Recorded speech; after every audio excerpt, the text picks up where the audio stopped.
Yeah? Yeah. We'll go.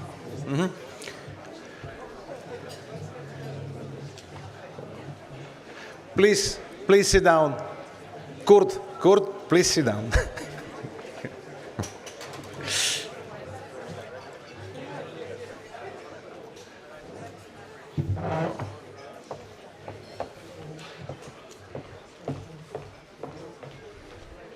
Yeah. Dear friends, Mr. President, Prime Ministers, Madam Secretary, dear Ministers, General, our heroes, thank you very much that you are here for our traditional Ukrainian lunch. Dear friend, thank you very much for what your country, your people, your nation doing for Ukraine. Ukrainians will never forget this. Thank you very much. But today, we will talk not only about thank you. Friends of Ukraine now often say, the West economy is 20 times bigger than Russia's. Definitely, we have to win. But it's not so easy. Yes, the West economy is 20 times bigger than Russia's, but the US and the European Union gave 0.4% and 0.3% of their GDP, respectively, for military support for Ukraine. Russia spends 40% of their budget on attacking Ukraine, means between 6 and 8% of GDP, maybe even 10% of GDP. This compensates a 20-25 times bigger Western potential. And it's not only what Russia produces, also what Russia gets from Iran and North Korea. They have very small economies, but they have big military production. Russia's leaders say this war is existential. The West does not see this way yet. This is wrong. Size of your economy does not win a war in Ukraine. Not even what you plan to give later. Matter what you do now. Ukraine cannot hold the line much longer without enough weapons and ammunition. There is no time to wait until the United States and Europe figure out who is ready to give what and when. Of course, Ukrainians will keep fighting whatever happens and will never give up. But Ukraine can lose in the short term. Ukrainians are exhausted, have no ammunition. I talk to Ukrainian soldiers much. They say, if we knew the aid is coming, it would give us strength to reach this point. But as of now, we don't have this perspective. And what Ukraine loses in 2024, you cannot get back just because in 2025 you increase production. Many of you were here in 2022. You remember? It was a very dark moment. The West had waited too long to give Ukraine weapons. We knew a drama will happen because of this. And now in 2024 it can happen again. Don't hope it will not happen. Learn from 2022. Give more weapons now. Or you may regret your inaction even more than you did after February 2022. Europe and the West must switch their logic 180 degrees. Ukraine should not have to ask for weapons. You should be proactively offering. Only then Ukrainians who do the impossible can preserve independence. Only this will create a chance for peace and security for you. 2022 was the year when everybody underestimated Ukraine. 2023 was the year when everybody underestimated our enemy. 2024 will be the moment of truth, and this year of truth, 2024, is in your hands, in big part in your hands. Thank you very much for your attention, and Zani, the floor is yours.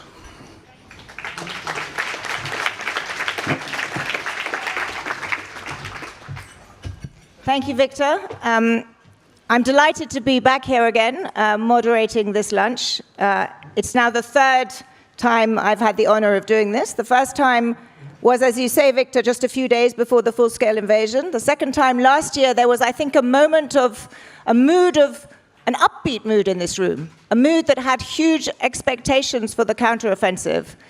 And now I think we meet again at a much more sober moment.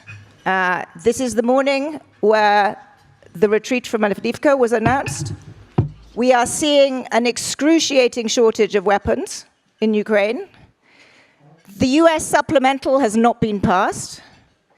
We saw yesterday with the killing of Alexei Navalny, yet again, just in case we needed any more proof of the kind of enemy Ukraine is up against. And just a few days ago, we had those comments from former President Trump about NATO, which I think put into sharp relief the point, Victor, that you made, that this is a question for the future of Europe and the uncertainties that Europe faces more broadly. So I think this is an important and sober moment for us to have this conversation. And I think there's kind of two timeframes and two parameters. The first is in the short term, how to ensure, as you say, Victor, that Ukraine gets these weapons. What happens? What is needed in the short term? And then a broader term of Europe's future with Ukraine, Europe's security future, what that looks like in light of the Russia that we have and the United States that I'm not sure what direction the United States is going in. So it's that backdrop this conversation is going to occur. We have, as you can tell, a fantastic panel here, and there are also a number of you who will be making remarks from the floor.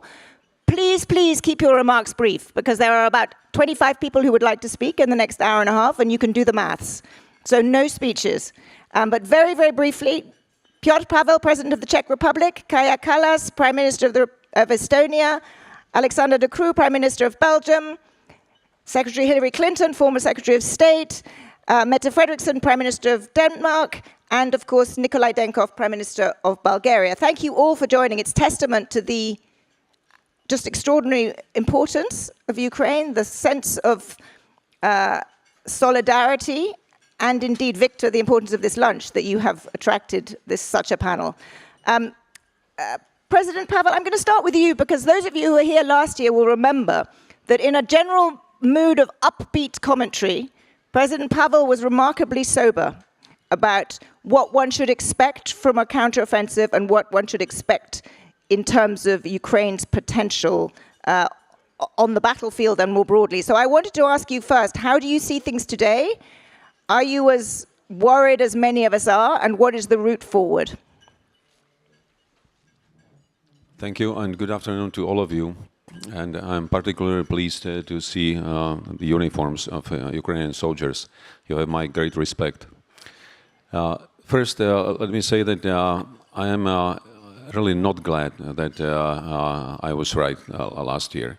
I would be much happier if we can celebrate Ukrainian success and restoration of full control over your territory. But my intention last year was not to ruin combat spirit of Ukrainian forces, but rather stress that we all should strive for the best, but be ready for the worst. And also count with other options and be ready how do we react on them. Since last year, the situation on the battlefield has changed significantly. Now we see that the situation is not good. In a number of areas, Russia, despite all of the mistakes on their side from the beginning of the aggression, has learned a lot of lessons, including from Ukrainian military and their tactics. They managed to transit to war economy. They are now producing more weapons and ammunition that we collectively can provide to Ukraine. They don't care about their human resources, so their pool for mobilization is still much larger than on Ukrainian side. And also President Putin is now working with the direction to achieve some success, visible success, prior to the elections. So what we can do with this situation, realizing the facts,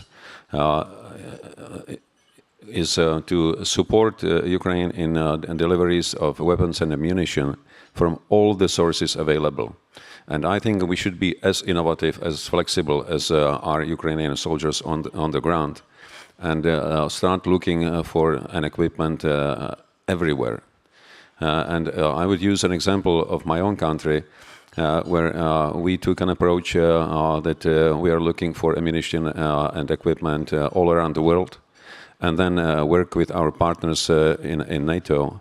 I would like to mention specifically Denmark, Netherlands, Canada, with whom we have come up with the arrangement that we combine know-how with resources. We get that equipment from third countries, deliver it to either our country for overhaul, and then speed it and deliver it to Ukraine.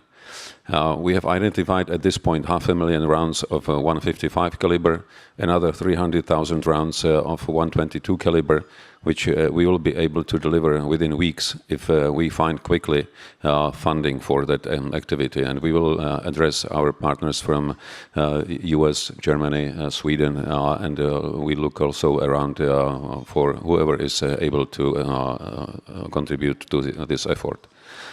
The aim of this activity is to strengthen at maximum Ukrainian defense so that they spare their human resources, they cause as much attrition to Russian forces as possible, and that they hold the ground they have right now.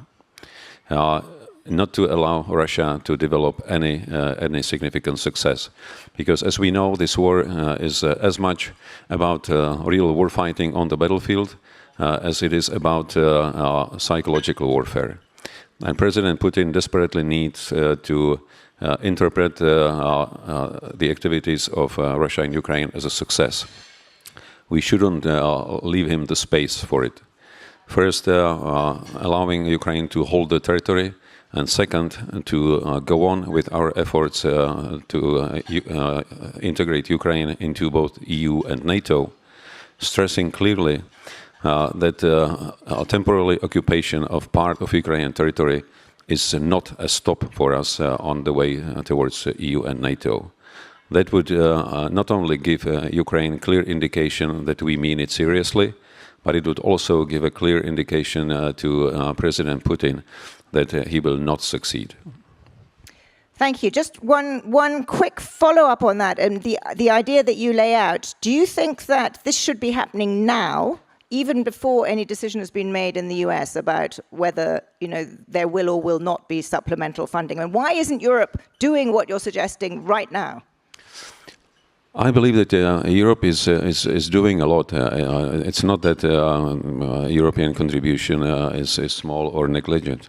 I believe that we shouldn't wait for the United States. We all have to act now. The sooner the better. And of course, if the bill in the United States is passed, it will be obviously good news. But if there is any delay, we shouldn't wait. We should do our best right now. Thank you. Prime Minister Kallas, you have loudly, effectively, and admirably for a long time been telling the world about the threat from Vladimir Putin. Do you feel that right now there is any change in the perception of that threat from your fellow politicians in the rest of the EU? Is there a sense that something is moving here about Europeans' own sense of their security? Yes, that is true. I think the first change was on the 24th of February in 2022. This is there is some movement. Of course, we would like to see it faster. But I would disagree with you that last year we were all upbeat. I think the war was still going on and we weren't upbeat. But I agree with you that maybe we were overly optimistic regarding the counteroffensive in 2023. What we should avoid is being overly pessimistic in 2024. I think, if we let, our emotions down, then we can't accomplish anything. I think this is also very, very important.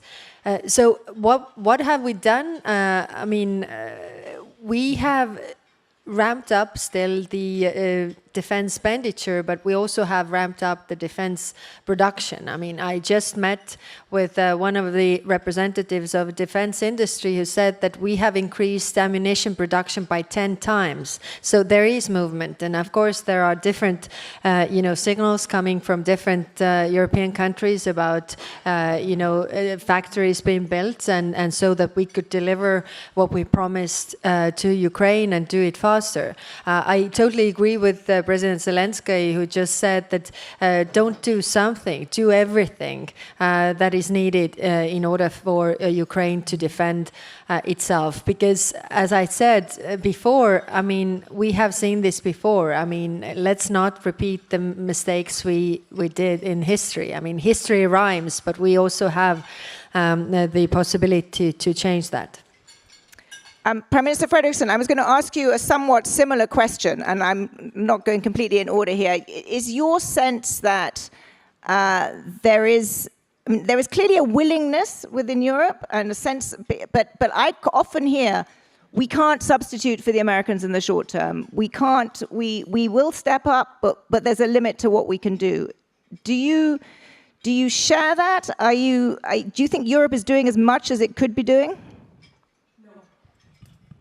Well, that was clear. Yeah. No, but of course that it has to be the answer. Not meaning that we haven't done a lot during the last 2 years, because we have.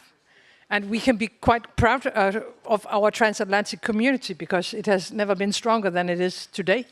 But I think it's quite clear to all of us that it is not enough. So we have to speed up and we have to scale up.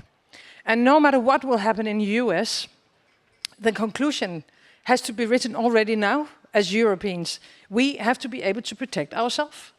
And to protect ourselves, we need to deliver what is needed in Ukraine now. And I really enjoy this conference and this... Sorry? I think we all enjoy this conference and to meet each other, but the sense of urgency is simply not clear enough in our discussions. And I think it's important, of course, to address the long-term perspective.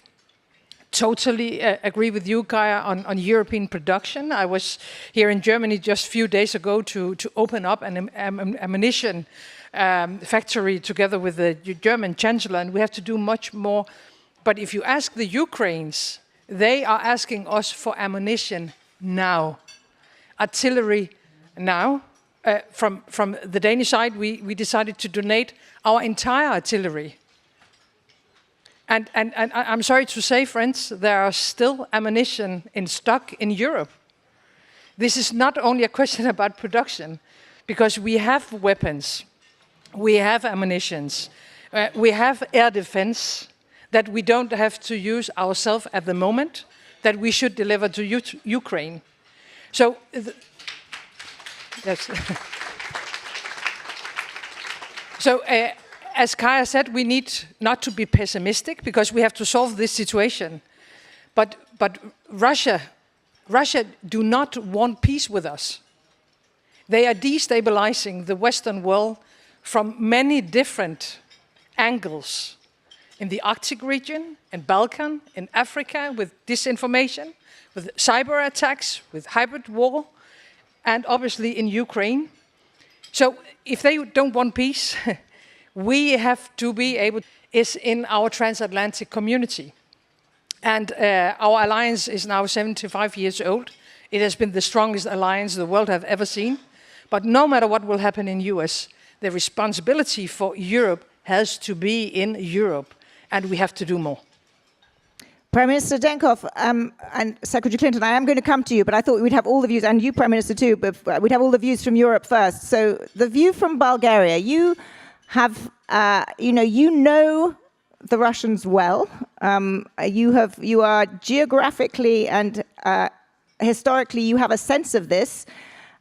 Do you think your colleagues in Western Europe, in the European Union, understand or have a sense of the gravity of this and the urgency of it? Do you agree with Prime Minister Frederiksen? Absolutely. You're right that we are close to the battlefield. We have this historical and cultural ties to understand maybe better what is happening there. And this is probably one of the reasons we reacted in the first days of the war. So we were one of the first countries to send AMUs to say, okay, we have to support you on the ground with whatever we have. And we sent already 3 packages. We are discussing what else we can do with the support of the other countries as well. But what we see is that this sense of urgency was not shared first by the other politicians, so it took some time. Maybe the over-optimism that you mentioned last year in some way kept the understanding of the politicians that it is urgent. It has not changed from the first days of the war. It is always urgent. But what worries me a little bit more is that the politicians started to understand this. You still have not conveyed this message sufficiently to the people in our countries.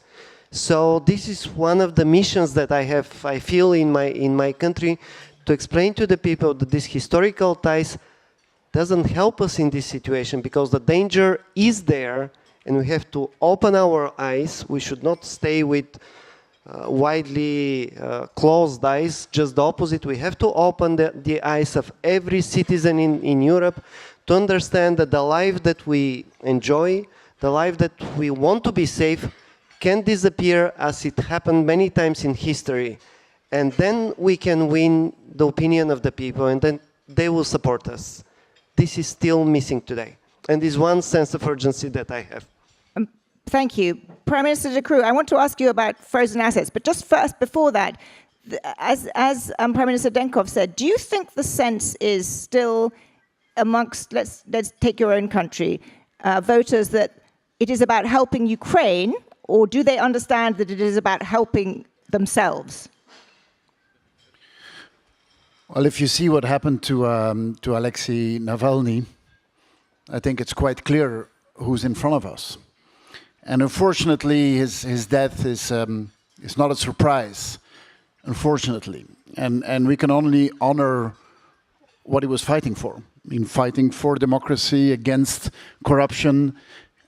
And he kept going back. He could have stayed here, but he kept going back. So we can only have incredible admiration for what he stood for, and it shows the Russia in front of us, which is a Russia that only has bad intentions with their own population and with us Europeans. So yes, Ukraine is fighting for much more than just Ukraine. It's fighting for our Western way of life, and it's quite clear that in the next decades we will have, as Europeans, a Russia confronted to us who is not friendly and who has only very bad intentions with all their neighbors. So one of the means of combating this Russia is to seize its assets. And a large fraction of those assets sit in your country. Mm-hmm. Why aren't you doing more to, as some countries say, seize those assets? Why is this still a subject of lawyerly discussion and not action?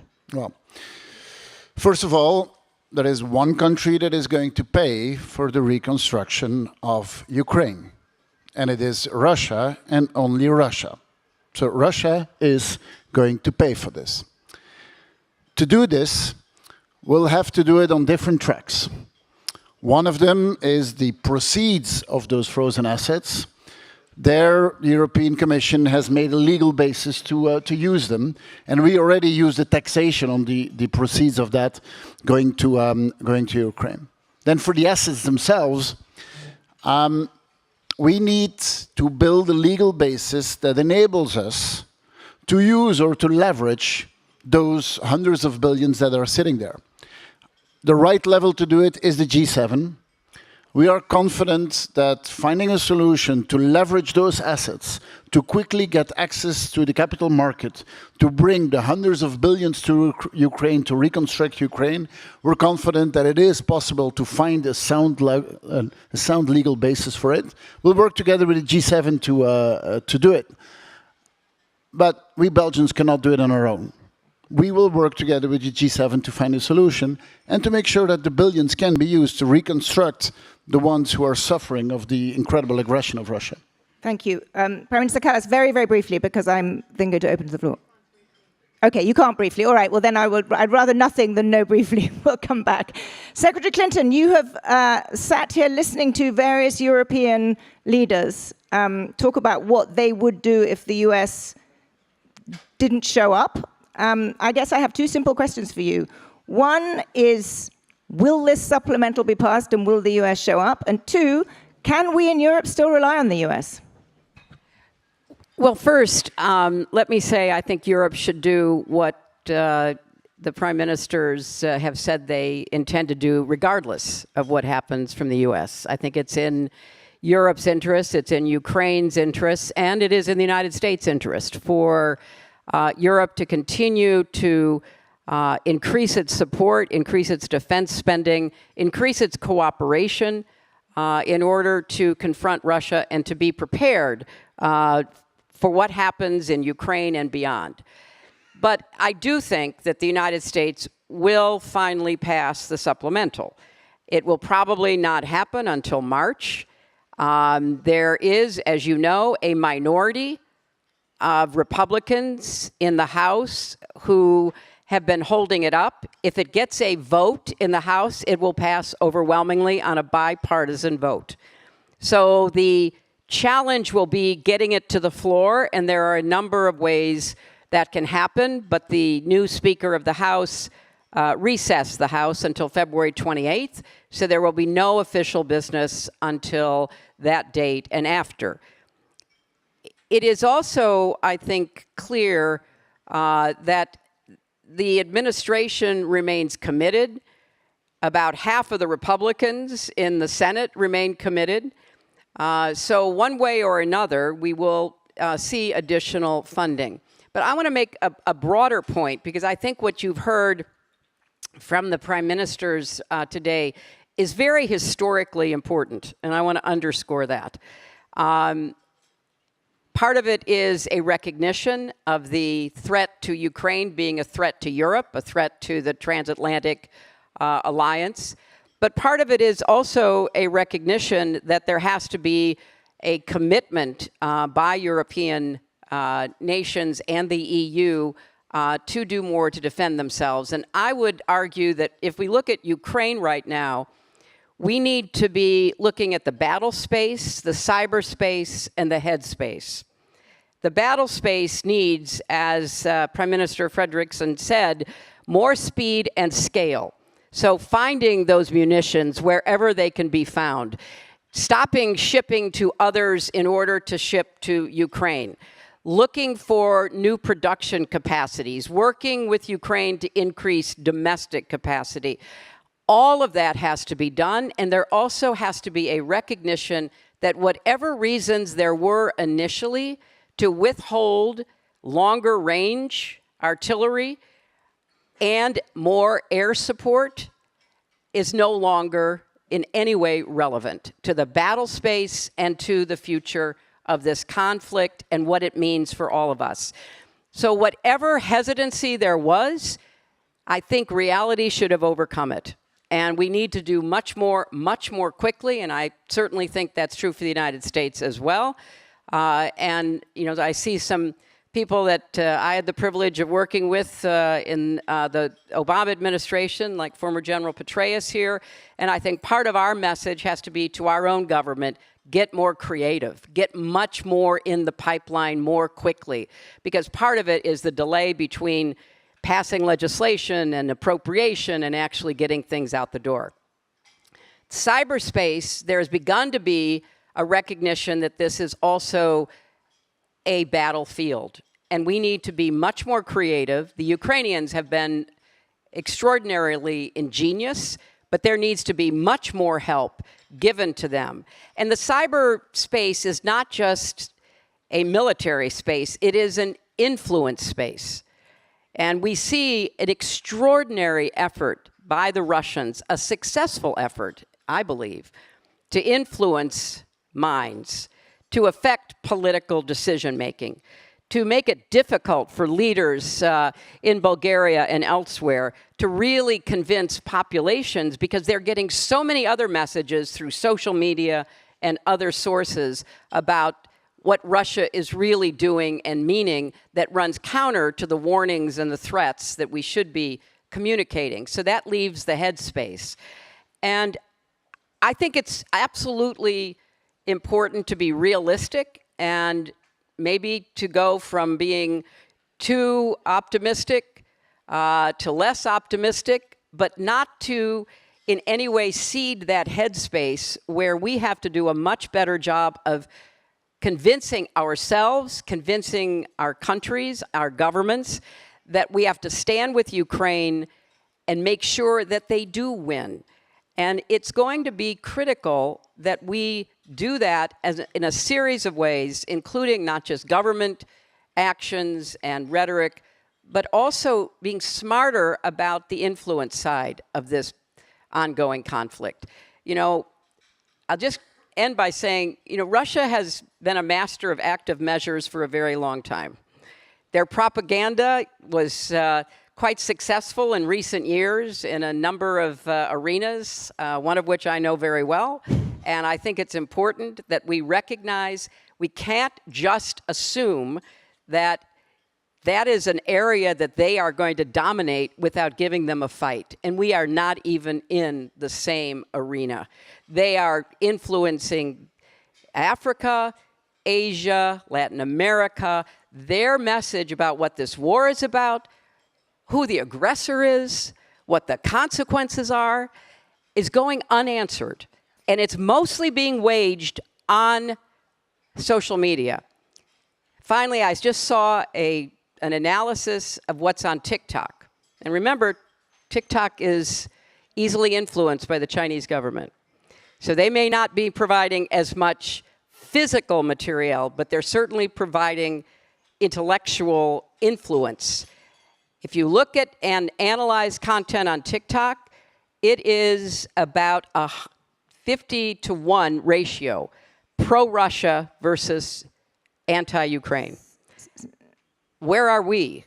What are we doing? Why are we not engaged in that battle space, that cyberspace, that headspace? So I think European leaders have really stepped up, and I think eventually the American House of Representatives will as well. But you know, we have a long struggle ahead of us, and the obvious point to make about Donald Trump is take him literally and seriously. He means what he says.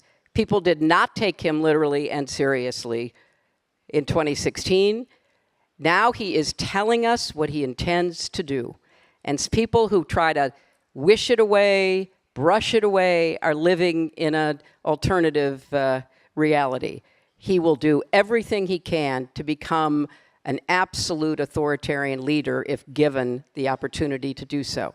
And he will pull us out of NATO, even though the Congress passed a resolution saying that he couldn't without congressional support, because he will just not fund our obligations. So we may be there, you know, in name only. So take it very seriously and continue to do what Europe needs to do on its own. So that is a sobering, thank you, Secretary. That is a sobering point to turn to you, Andrei Yermak, head of the Office of the President of Ukraine. Two questions for you. The first is, give us a sense of just how much pressure you are under for lack of ammunition. Give us a short-term sense of the stakes. And secondly, perhaps you could tell me how you are planning, given what we've just heard from Secretary Clinton, and given what the US polls tell us, which is if the election was today, it is fairly likely that President Trump would win. This is a very real probability that needs to be thought about. How do you think about it? It could happen in less than a year. First of all, works. Yeah. First of all, thank you very much. I'm very, first of all, for me, big honor to be here now and to see a lot of very big friends of Ukraine, who is the great leaders and the great people who support Ukraine and stand with Ukraine from the very beginning of this unprovoked invasion from Russia. First of all, thank you very much for your support and help. thank you for your questions. Yes, it's a critically important the time. I'm very optimistic about the decisions of the House and the continue for the support of United States.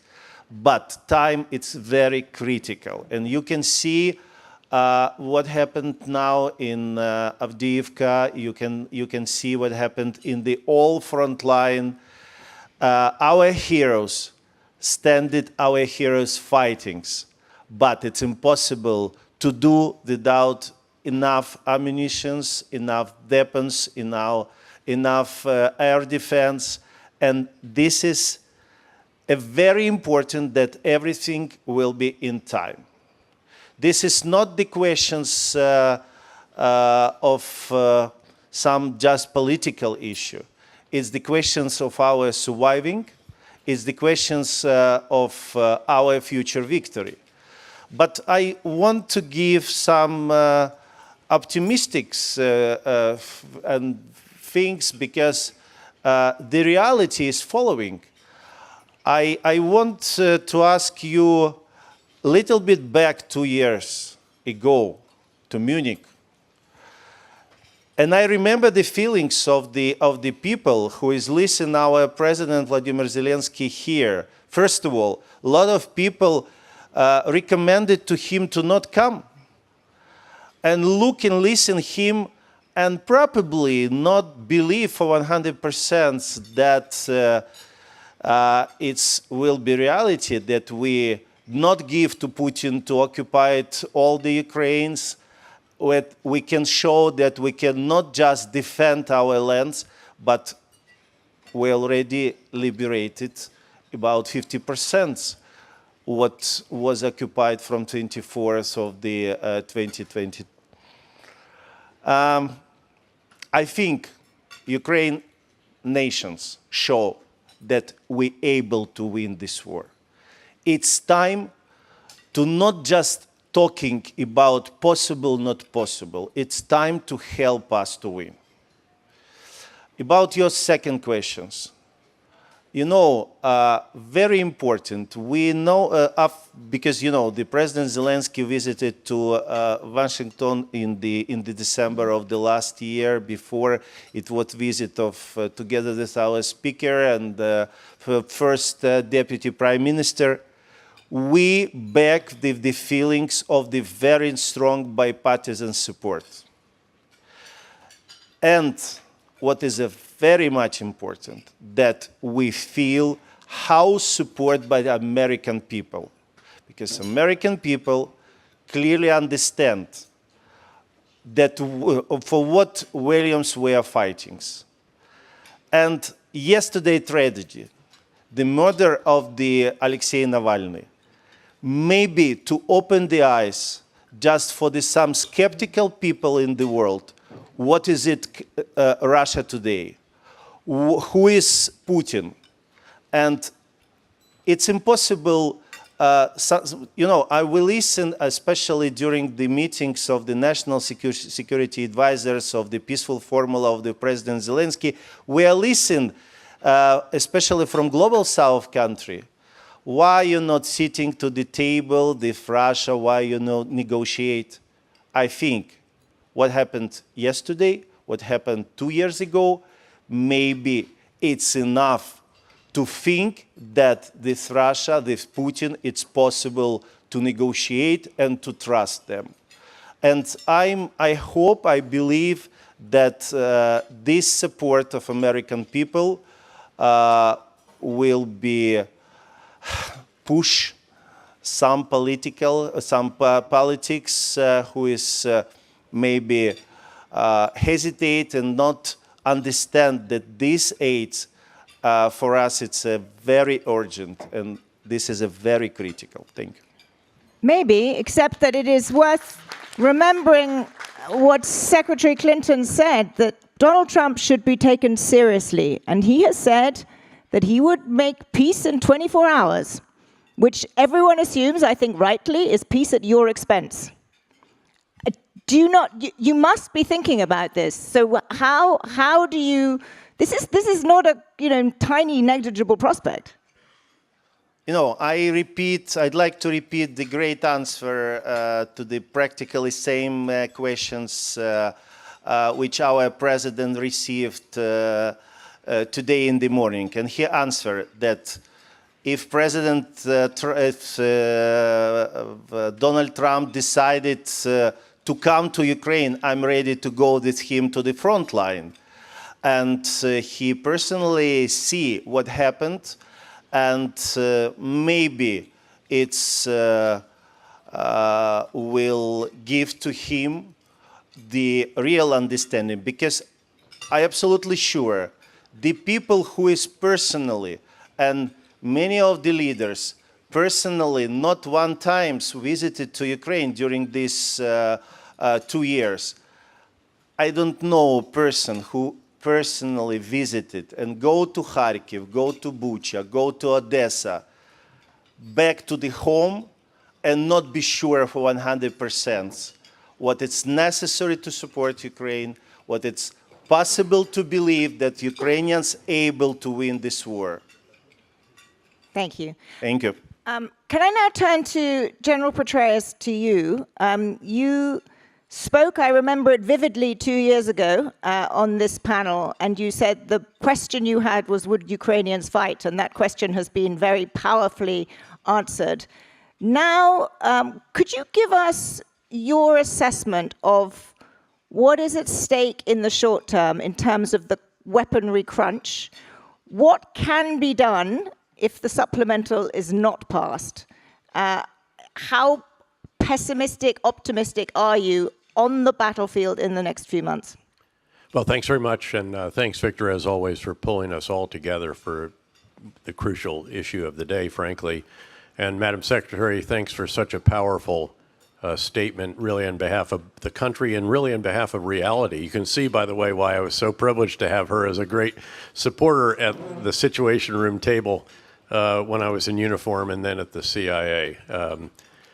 Look, I first want to say that when we think back to last year, I think, Victor, you characterized it beautifully, where you said the first year we underestimated the Ukrainians, the second year we underestimated the enemy. The truth is, what we also underestimated was the slow pace of decisions. The optimism, if you will, last year was qualified.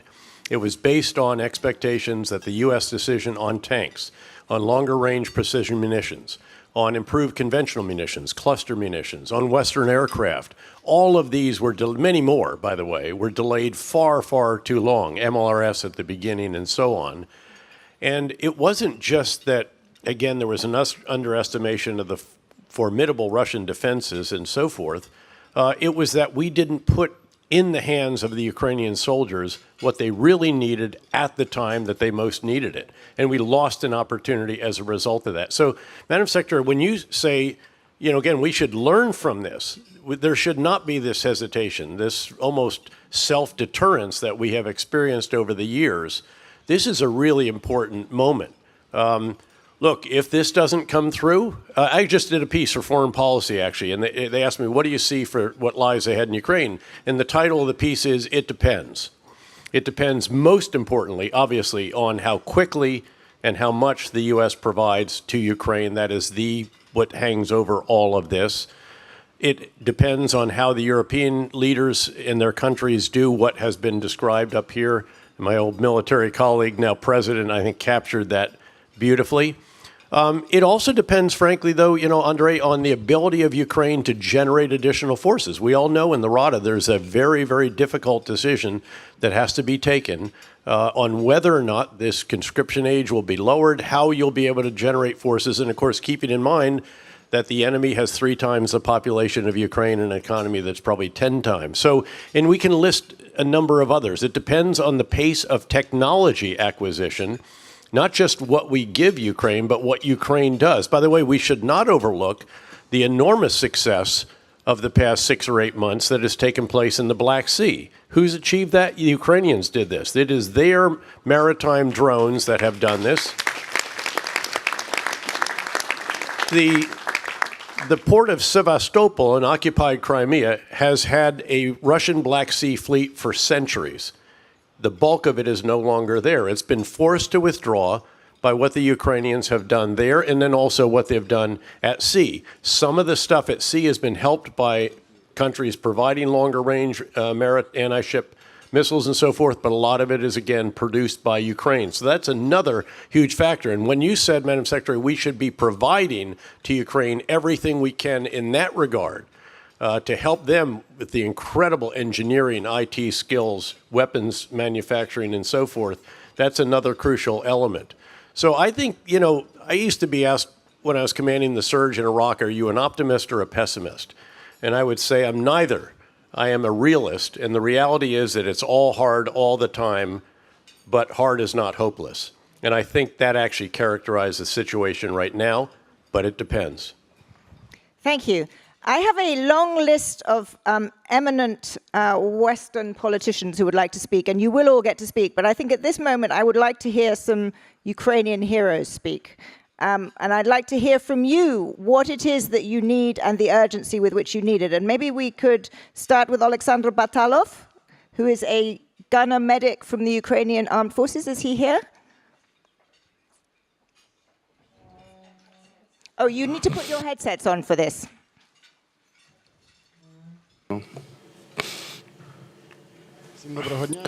Good afternoon to everyone. My name is Alexander Batalov. I'm the soldier of the Ukrainian Armed Forces. Yes, I'll wait for that.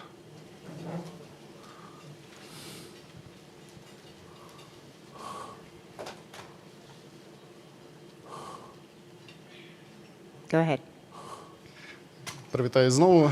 Yes, my name is Alexander Batalov. I'm the soldier of the Ukrainian Armed Forces. In the civil life, I was doing massage. I was working. I was very happy for my country and my family. I was traveling a lot.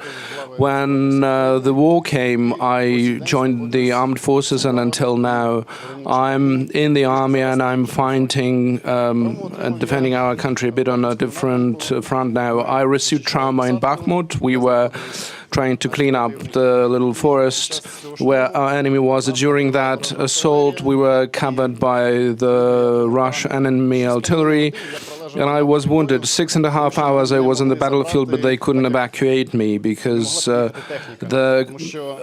vehicles couldn't come there, because our enemies adjust very well when they see us. They start hitting us very hard, and they don't allow us even to take our wounded from the field. But 6.5 hours is a lot for an ordinary person just to lie there. But with the wound, that's almost unrealistic. But the only thought that kept me alive and conscious at that time was my wife that I saw in my eyes, in my thoughts, and I felt that she was waiting for me. And that's how every family and every wife and every mother and sister is waiting for our soldiers.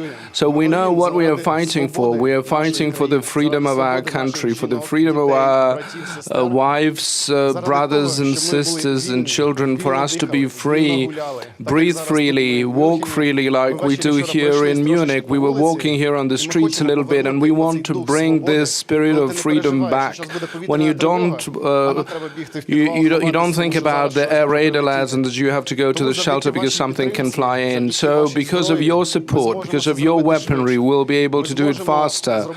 We'll be able to do so that your children, your soldiers do not suffer as we do, so that we wouldn't have to buy expensive artificial limbs and walk on them the rest of our lives. By helping us with your contemporary weapons, you are making the step towards a peaceful life in your countries, towards the peaceful journeys and traveling and peaceful sleep in your country. So if you get in on a global level and if you give it all the needed resources, and you will help us to make a big, strong blow, we will make it.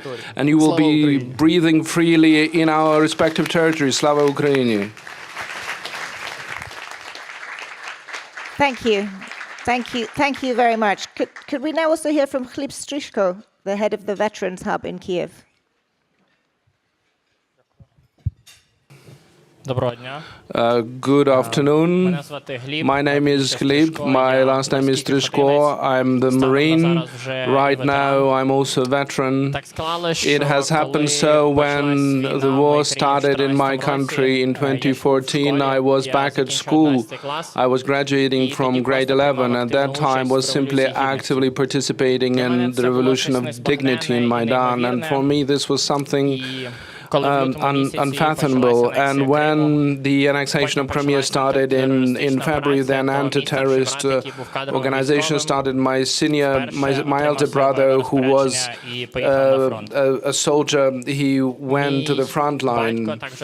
My father, we have many children in the family. He had the right not to serve at first. He was denied mobilization, but he wrote the letter to the Ministry of Defense, and he was allowed, based on his constitutional rights, to go to the army. And starting from 2014 was close to the war, but because I was only 17, I couldn't join the armed forces. So I was studying in the university. My brother kept saying that he gives me the opportunity to study, and that for me was extremely valuable. And as time went by, after graduation, started working in the Ukrainian Academy of Leadership with Ukrainian youth, and I was working in the city of Mykolaiv at that time, that had the largest military presence at that time. I had lots of aviation coming from Crimea, a lot of Marines, and I was happy with the motto, Semper Fidelis, which says always true, always. And I thought that I wanted to join them. On the 2021st, I've signed the contract, and the 1 year before the full-fledged war, I was sworn in, and I was a dreamer, because at the age of 25, I got my biggest goal, my biggest value of serving Ukraine, the possibility to fight for Ukraine with arms in my hands. Because I think many of you have heard the slogan, Ukraine above all, and it just happens so that for me, it's not just the slogan, but the way of life. And in the beginning of the full-fledged war, for 3 months I was already in the United Armed Forces near the city of Mariupol, and there in the trenches to the north of Mariupol, I met the first days of the full-fledged war. And I understood at that time that I'm not going to call my relatives, because we were told to switch off the telephones. I understood that my elder brother, my father are fighting as well, and it's not time to be bothered with me, and I didn't have time to be bothered with them. So I had 6 soldiers that I had in charge of, 6 Marines, and I had one agenda, war agenda, in front of me. Then after 2 weeks, for the first time, I called my brother, and I heard probably the most valuable words from him, that he is proud not only of me as a brother, but also as a soldier. And I laughed, and after that, we got disconnected. In the beginning of April, when the siege was almost locked, and more Russians attacked. I was wounded. I remember even now the building where I was, the aviation bomb flew in, and I also flew out of the 3rd floor, and I was then buried by all these rubbles, and I thought that I would die there in my 25 years of age, not in some epic battle, but there. And then I got dug out by my friends.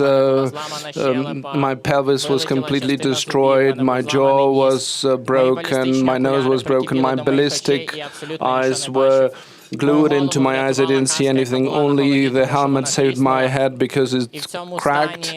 And in that condition, my soldiers took me out, they gave me the first aid, and they brought me to the basement on the neighboring building. And in the corner of that building also another bomb hit, and part of it fell down, and 2 of my comrades were under rebels. And then my combat medic said, this is the 2nd bomb in 10 minutes, so you'll have to survive, then it means. And this is what I kept reminding myself when I was in Mariupol. Mariupol, and then later, after I got wounded, just to keep me alive, I was given as a prisoner of war and for 17 days I wasn't assisted, or I was transported from through the occupied cities in Donetsk Oblast, then to Taganrog, then by plane to the occupied Crimea in captivity. And after I was exchanged, I continued dreaming, because the dream about my life came true. I started dreaming about learning to walk, because I wasn't given any forecasts that I will walk once again. And the fact that I'm standing is already a miracle. In my pelvis we have 2 titanium rods that help me to walk. In my jaws I have a lot of titanium and metal. I just wear brackets just to keep my teeth. I don't even see the end of this hole, because I look with my one eye, because Russians were not helping me with the second eye. But I keep dreaming, and I dream about the good, honest, and calm life in Ukraine. And right now, for this dream, I have a dog. I have a girlfriend, she's also a soldier, and she wished me all the best when I will say this, because I always dream for the war to ultimately finish, and for me just to have a dog, to have a girlfriend who will become my wife, we will have children, we will have a house, and I will be able to live calmly without reacting to the air raid alarms. And in this hall, we have a lot of dreamers too, and I want you to help us to make these dreams come true, because my foreign minister, Dmytro Kuleba, recently said that it is time to be pacifist, and there are times to be pacifist with arms. And I want to be a pacifist and a dreamer with arms. So please help me to make my dream come true. Thank you. Thank you. And I'd like to hear from one more, Yulia Payevska.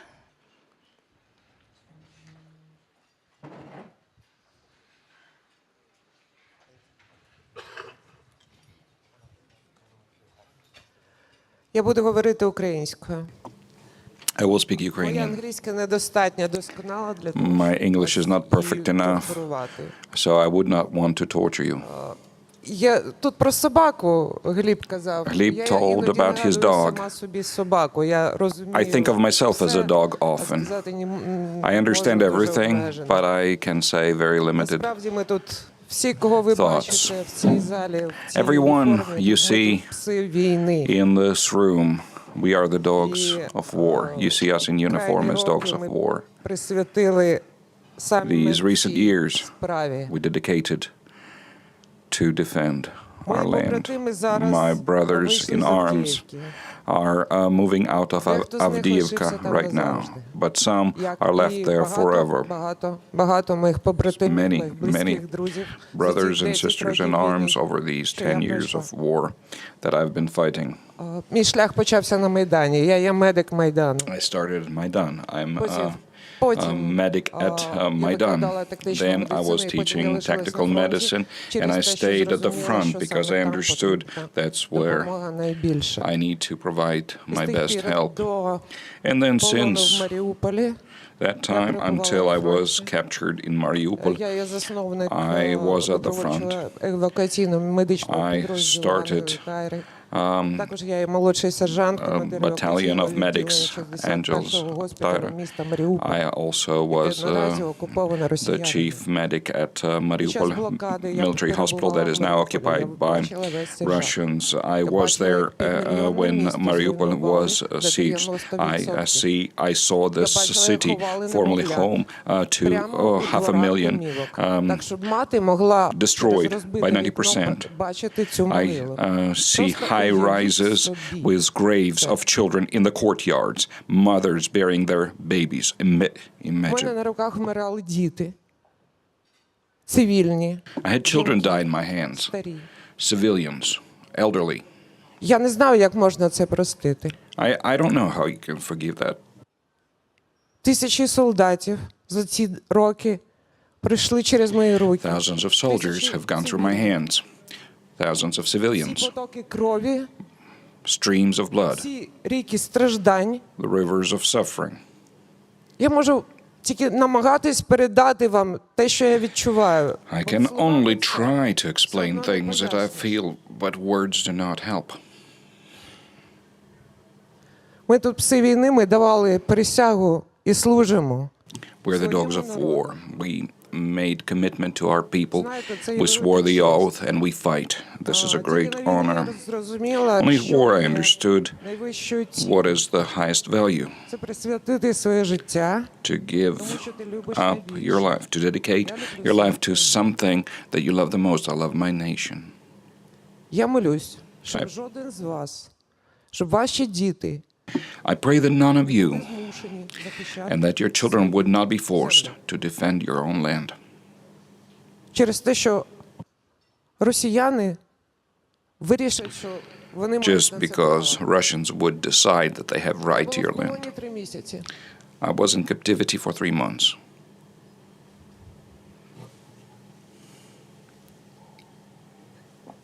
Ну, я не знаю, як це передати. I don't know how I could Я зараз перед tell вами you about that.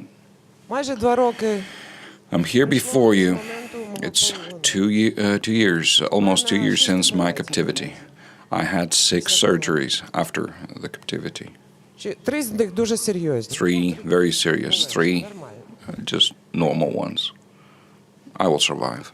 6 операцій. 6 surgeries. У мене, ну, коротше, там, живого місця нема на тілі.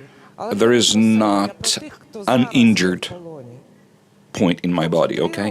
But that's not about me.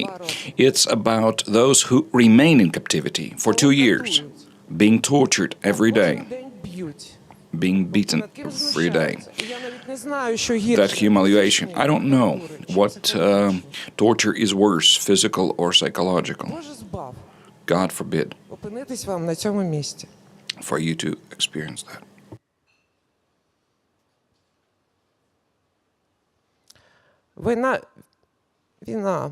Війна така, знаєте, не War, you know, стільки не дає, все мало. Вона постійно хоче it's п'є нашу кров. it drinks our blood.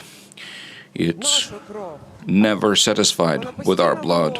It's always hungry. Скільки їй не дай, їй все мало. The more you give, the more she wants. Ми мусимо це спинити. We Але need to щоб stop це that. спинилось, ми мусимо її наготувати до смерті. Дайте нам цю зброю. Нехай вона вже. To stop the war, we need to kill the war. Give us weapons to murder the Ми war. впораємось. Допоможіть нам трошки. We will manage, just help us a little bit. Thank you.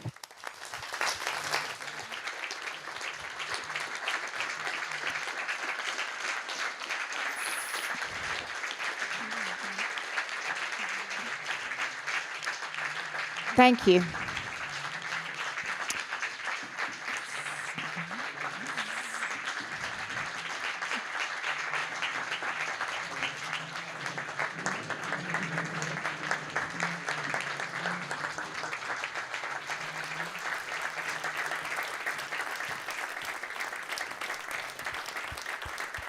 Thank you. Thank you, Yulia. Thank you to all of you. Thank you for your heroism, and thank you for reminding us in the most powerful way of what is at stake here. It is going to be hard for anybody to speak after this. But I think it is time, perhaps, to get a sense of historical perspective before we go back to the politicians of today. So briefly, we have 2 eminent historians here. You know them both well.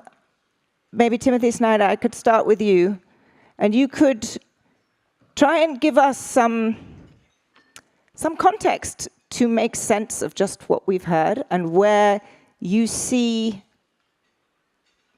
where we are now, 2 years in, and put the stakes and put the fight that Ukraine is involved in into that broader context.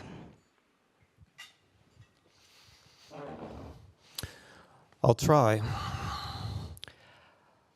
The first thing I want to say is that we have to do our part to connect to the people on the ground. This is a very strange war in which the people of only one country are doing the fighting. This is a war with international implications, not just for Europe and North America, but for Asia. It's in many ways a world war, but it's a world war in which only one country is doing the resisting. In a strange way, because they've resisted so well, they're alone. They've lasted so long, and therefore they're alone. When you ask for a historical comparison, I think of 1938 or 1939. Poland held off the Wehrmacht for a while, longer than people remember, at great losses, but it was a matter of weeks, not years, and so others had to come in. Because the Ukrainians have resisted so well, no one else has had to fight yet. And so I don't think we appreciate how much they are doing for us, and that therefore our duty has to be to bring the things to them that they need. It's shocking, given our economic preponderance, and this is my second point, how slowly we have mobilized that.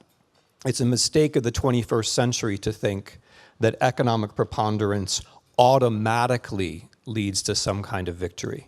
You have to find creatively the ways to move that economical preponderance onto the battlefield. And we have not been creative enough about that, and we have not been quick enough about that. If we compare what we have done, with all due respect to the leaders of my own country and European friends, if we compare it to all the improvisations, all of the workarounds that Roosevelt found or Churchill found, we're not up to that standard. And that's the standard that we have to hold ourselves up to. The next point that I want to make, which I think is very important, is this idea of duch svobody, the spirit of freedom, that this is all one struggle. When Secretary Clinton speaks of cyber war, this is an example of how what the Ukrainians are doing is part of one struggle, which affects all of us. They're just doing 10,000 times more than everyone else, but it's nevertheless one struggle. We can't do without the category of victory, right? Last thing. Secretary Clinton used the word victory. Mr. Yermak talked about winning. You don't always win wars, but you never win them unless you set victory as the goal. We have to set victory as the goal. In 2024, the Europeans have to help the Ukrainians hold the line, with or without the Americans. I'm optimistic about March, I'm optimistic about November, but with or without the Americans, the word that we all have to use is victory. If we don't set that as the goal, it's not clear what we have to do in the meantime. Thank you. Thank you. Neil Ferguson, and then after that, Anne Applebaum. Neil, you have looked at the grand sweep of many conflicts. Put your perspective on this. Well, Zani and everybody, Victor, the challenge is to convince certain people and politicians that this is as dire a need as Yulia just described. And that is a challenge. Think of the recent polling from the United States, which shows that only a small and dwindling minority of Republican voters think the United States is not doing enough. There's still a significant number who think it's doing enough, and then there is a proportion that think it's doing too much. But it's not only Americans. Sometimes one comes to the Munich Security Conference and feels as if it's all America's fault. It's also Germans. How do you persuade German voters and politicians that a debt break makes any sense at all when the defense budget is less than 2% of gross domestic product, which, as my good friends at the Kiel Institute show, is historically a ludicrously low percentage. It's lower than was imposed on Germany under the Treaty of Versailles, for God's sake. The arguments against increased defense spending in Europe are laughable. They're laughable economically, because defense spending is insurance. Defense spending is investment. It's not consumption. Germany could have a world-class defense industry and a world-class army if it chose to. And I would have thought the imperative is rather more compelling than for voters in the swing states of the United States, given the proximity of this conflict. So how do we do that? Julia, your speech was the most moving thing I've heard at a conference in many years. I shall remember we are the dogs of war tonight and for many years to come. How do we get your message to those people, those voters and those politicians who pander to their laziness? I think there are two ways. The first is to say, this is indeed, as Tim Snyder rightly says, a world war already. It's not just a little war here, a little war there. These wars are connected. Russia, China, Iran, and North Korea are a true axis today, cooperating, colluding to undermine the Western international order, what used to be the Pax Americana. And they're doing it with increasing effectiveness. And there will be other theaters of war. There already is a theater of war in the Middle East, with the prospect that that will escalate too. Before long, there will be a theater of war in the Far East. That seems almost inevitable. So we must persuade those Republican voters, those Free Democrats, this is a world war and it affects you. One way or another, it comes to you. The dogs of war will not remain in Ukraine. They will not be confined to Israel. And the last thing I'll say is, we must help our people imagine those dogs of war. What I see around me in the United States and in Europe, in Germany, is a colossal failure of imagination. It's as if we just can't imagine it happening to us. We just can't picture it. As if it never happened to Munich. As if bombs never rained down on London. As if American boys were not the dogs of war in the 1940s, in the 1950s in Korea, in the 1960s in Indochina. Why can't we imagine this? I recommend greater imagination. Let us all try, when we go home, wherever our homes are, to make Julia's dogs of war seem visible to voters, visible to politicians, because these dogs of war are, I'm afraid, dogs of world war. I'll leave it there. Thank you. One person who has done a huge amount to help us with that imagination, to lay out the threat posed by Vladimir Putin in brilliant prose, both in her books and in her articles, is Anne Applebaum. And the floor is now yours, because you have on so much of this been proved so right.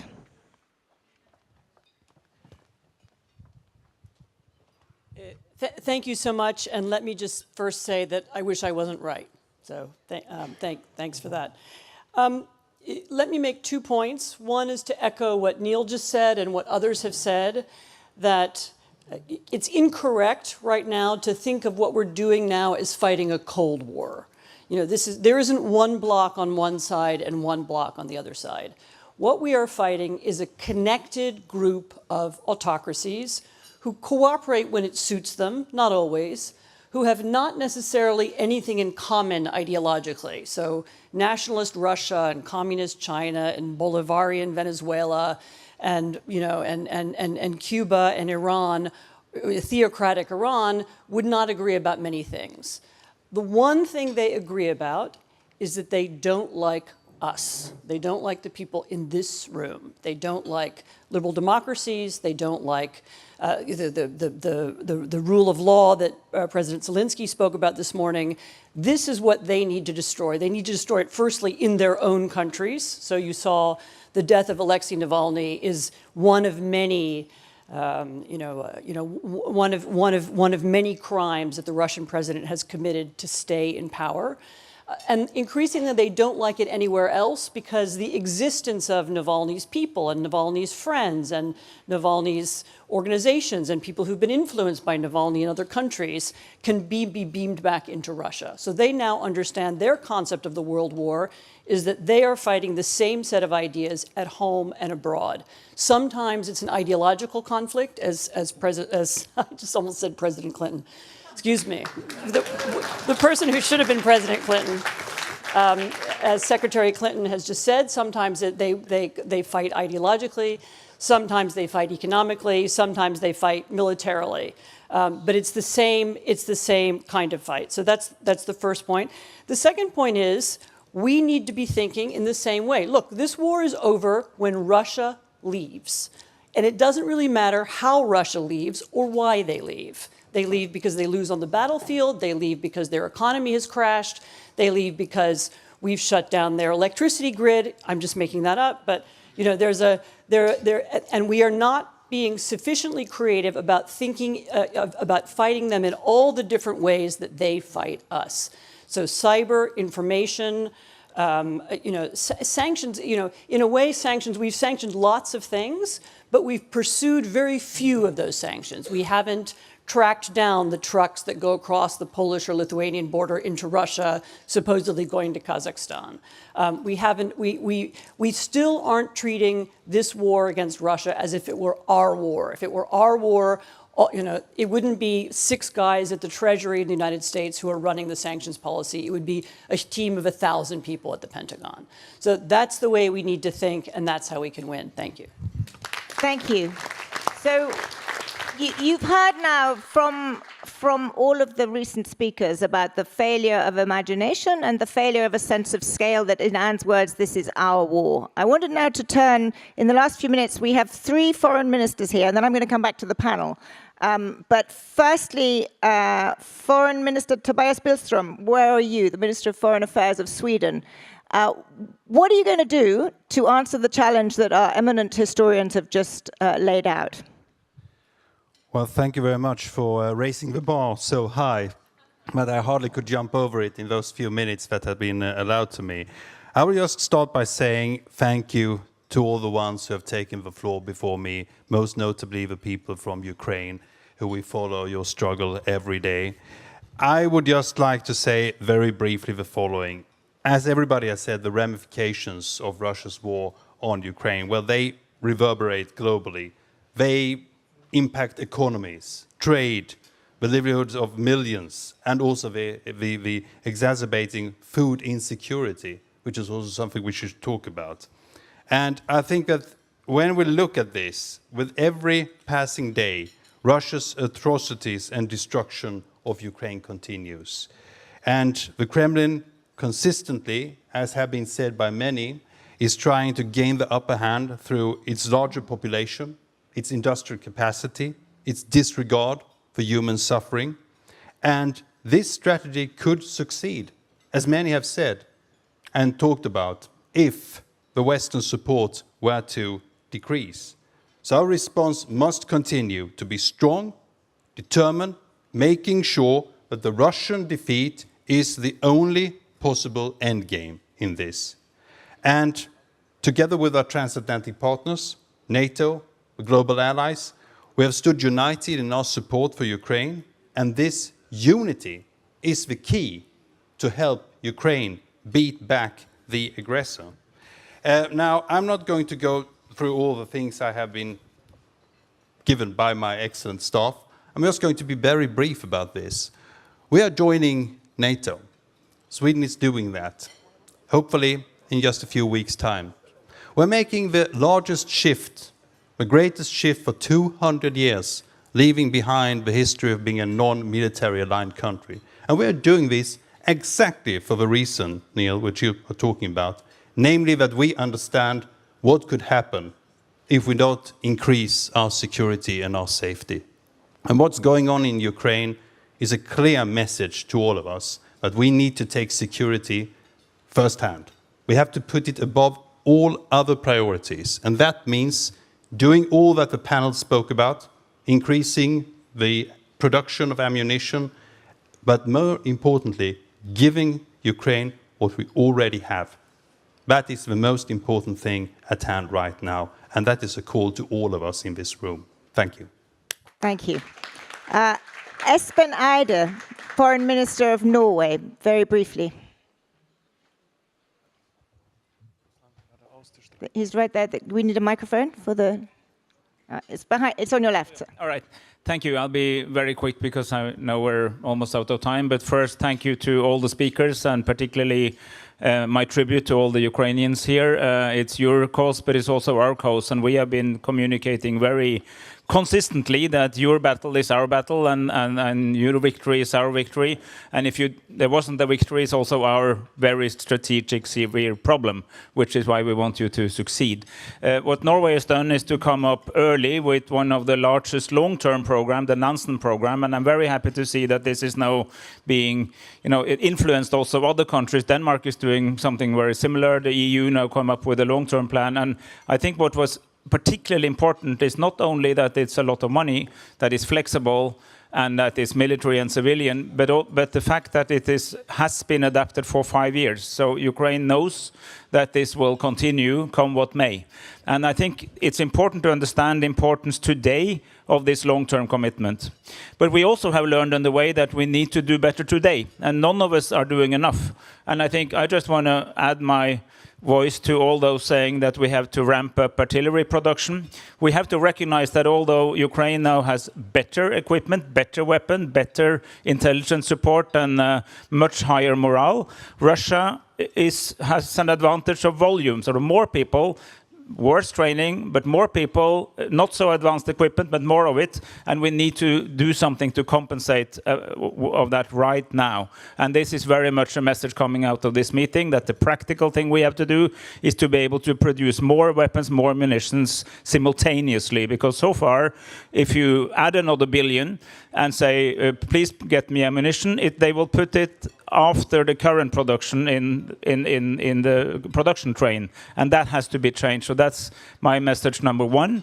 And the other one is that commitment is not only to Ukraine until they win the war, but also beyond that, because we also have to prepare now for helping Ukraine, an independent, sovereign, free, democratic Ukraine, to become a true member of our Western Euro-Atlantic structures, so that they will not only prevail in war, but also prevail in peace. And this is a call to everyone here, and we need to do more. None of us, we are doing a lot, but we need to do more, and we all have to inspire each other to really understand that the cause of these fantastic men and women that we've heard is also our cause. Thank you. Thank you very much.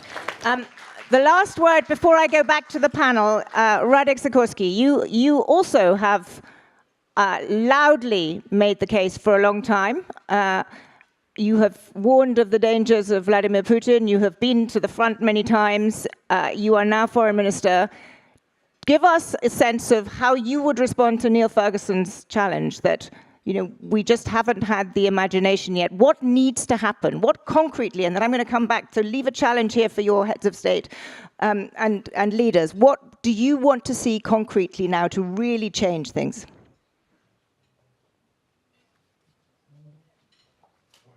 You need a mic, yes. A mic for Foreign Minister Sikorski. We could probably hear you, but... I don't think it's a problem in my part of the world. We've been warning about this for years. And when I talk to colleagues from the Polish government and governments on the eastern and northern flanks, we all are keenly aware that we may be in 1938 or 39, and that we are facing the same dilemmas and challenges that our ancestors did, and we will not fail. I just have two arguments to make. First of all, in Western Europe, we need to persuade populations and elites that deterring Putin after he's conquered Ukraine will be much more expensive than helping Ukraine now. It's a no-brainer. Because Putin will do to all of Ukraine what he did to Donbass. He will marshal the human and industrial resources to go further. He will draft Ukrainians into his army to attack us. That's a terrible prospect. And my other proposition is this, and I'll speak with my customary frankness, a message to our American friends. We are very grateful to what the United States has done so far, but we are on a knife edge. Because Europe, even with all the financial resources that we've given, and are actually bigger than the US, is not at the moment capable of producing all the equipment and ammo that is necessary. We cannot do this with the United States. And if the United States doesn't pass this package, Ukraine will be in real difficulty. But the United States will then be seen as an unreliable ally.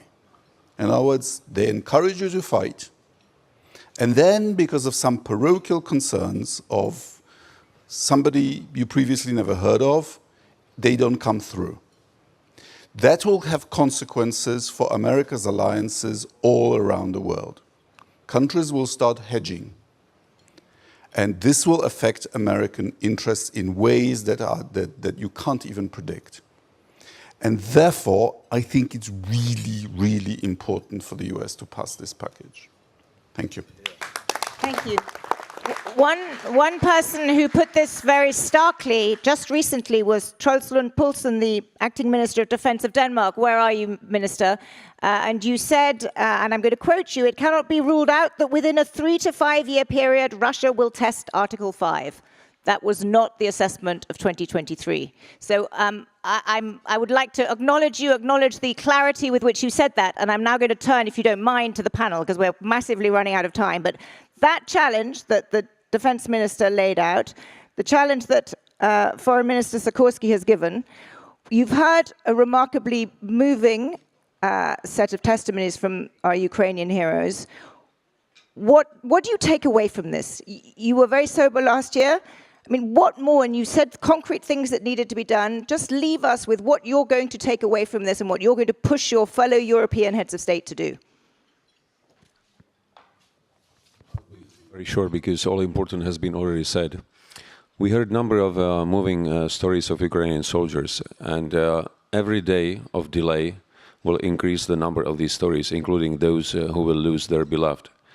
I think we should really do all what is at our disposal, looking in a very innovative and flexible way on all options to provide what Ukraine needs. They are suffering. The only thing that we can sacrifice is a reduction of our own comfort. Let's do it. Thank you. Prime Minister Kallas. I think it is important that we think about the out-of-the-box solutions, and we really have to concentrate our efforts. I mean, military support to Ukraine, political pressure on all the levels that we have in different international institutions, also economical pressure by implementing the sanctions properly and putting really end to the circumvention of sanctions. I think all these elements together, and especially the out-of-the-box solutions that the Russians are afraid of, using the frozen assets. I mean, they are afraid of that. And as I said, I can't be brief arguing, with what Alexander said about, how we can use not only the profits of the frozen assets, but the frozen assets entirely. But that's another topic. But what I want to emphasize is that we just, I mean, what I'm doing, I'm thinking of about these out-of-the-box solutions all the time that could actually make and bring the breaking point of this war closer. Thank you. Thank you. Prime Minister De Croo, I'm going to ask you a tough question to conclude, but I don't mean it personally, but when we are all looking back at this, and you particularly, given your role now, are you confident that you will be comfortable that you and your fellow European prime ministers did as much as you possibly could have done? I think the unity we've shown is way more than anyone would have expected, and way more than Vladimir Putin expected. Did Vladimir Putin expected Finland and Sweden would join NATO? I don't think he expected that. Did he expect that we would give a clear perspective to Ukraine to join the European Union? I don't think he expected that. Did he expect us to decide on 50 billion European support? All of these things, we went further than what he expected. We should not throw that away. And the main thing we have, besides all the military spending we do, besides all the support, the main thing that we've shown is our unity. And he's tested our unity 2 years in a row, and he will continue to test our unity. And he will always go further in testing us. How do we stick together? By the way, not only Russia, others are testing that all the time. It's the main thing we have is our unity. And that we should cherish, but we should also ramp up our support. And that means today, ramping up our industrial capacity to produce. We did not have that enough in Europe. We did not expect that we needed that. We need to speed that up in the short term, and then we need to maintain it, because I'm convinced that in the next decades, we, the Western world, will be challenged by Russia and by others, and we need to be ready for that. Thank you. Prime Minister Denkov, what's your take on that? I'll build up a little bit over what was said by Alexander. Just 2-3 years ago, we were discussing whether we have to try to unite Europeans for one or another topic. I think one of the lessons that we have learned is that not only about Ukraine, about the migration, about the other challenges that we have. It is absolutely clear now that Europe should be together, should work together, and when we do this, we'll be much more powerful than we are today. We just missed to start this years ago. Now we have to catch up in the way that were discussed. Prime Minister Frederiksen.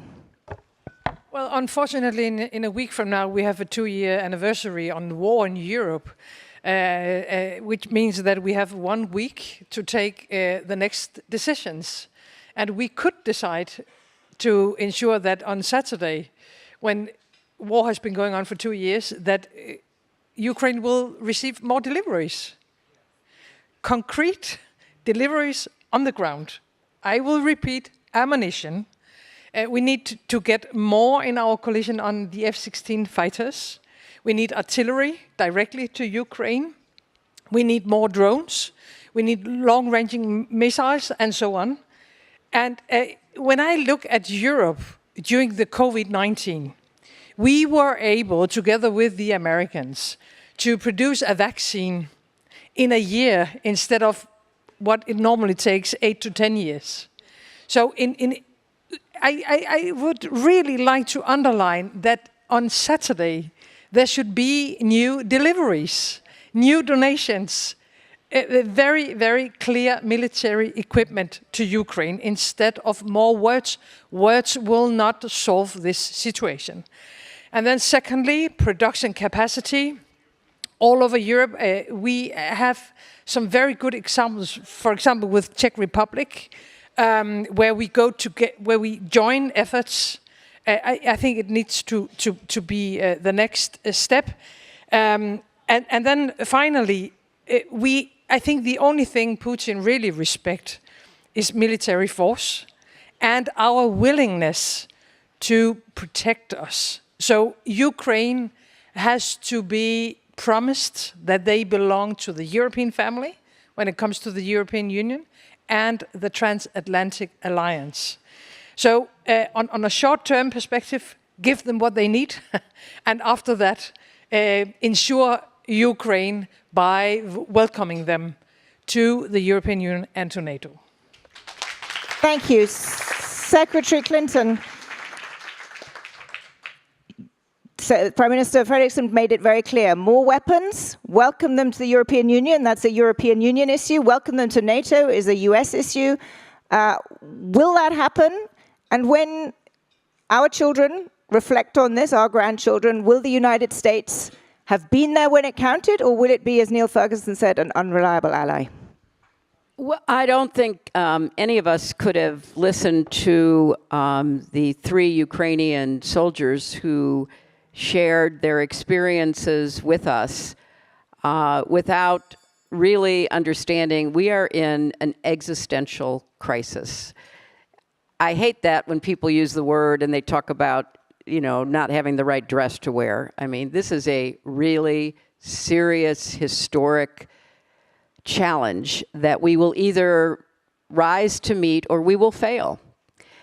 And we don't have a whole lot of time to prove that we will rise and succeed, and the Ukrainians are paying the price for that hesitancy.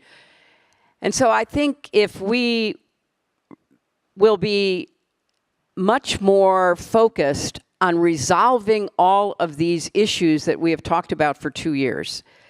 And I'm 100% with Prime Minister Fredriksson. If everyone here who is in any position of authority, either in government or can influence government or in business or can influence business, will take these next week or two to literally figure out, okay, how do we unfreeze the assets? How do we get more ammunition and more other material quickly to the battlefront? How do we demonstrate the kind of resolve that is required when you face an existential crisis that we've already heard should be rightly called a world war already? So it's challenging because we're coming out of a period, and some of us were talking about this earlier at another gathering. We're coming out of a period where none of us wanted to be here again. Coming out of World War II, going into a Cold War, going into other military conflicts, finally seeing the Soviet Union disintegrate, thinking that China was on a constructive path to be a responsible stakeholder in the world community, on and on. None of us wanted to believe what we were seeing in front of our very eyes, because it just was so disappointing to think we had to get back on war footing. European countries spent 3% plus on defense budgets during the Cold War. That's a tough road to hoe, but it's going to have to be walked. Because, as Anne Applebaum rightly said, we are in an existential crisis not only because of Ukraine, but because very powerful forces in this world want to destroy our way of life. And, when people say that, you can just see the recoil. Because who wants to believe it? Well, believe it. Russia, Iran, China, their little buddy North Korea, is determined to undermine not just democracy, but literally the freedom that enables us, as we heard from one of our Ukrainian heroes, to walk down a street without fearing you'll hear an alarm and have to take shelter. So I just think we are at this moment, and every one of us can do a lot more, whether we're in government or not, or in any other position, to make the case and try to figure out what is it that we can do to respond to this crisis, because it's coming for all of us if we don't. Thank you. Thank you for that. Thank you all. Thank you particularly to our Ukrainian heroes. Thank you for coming. I hope that we have a less sober gathering next year. Thank you very much.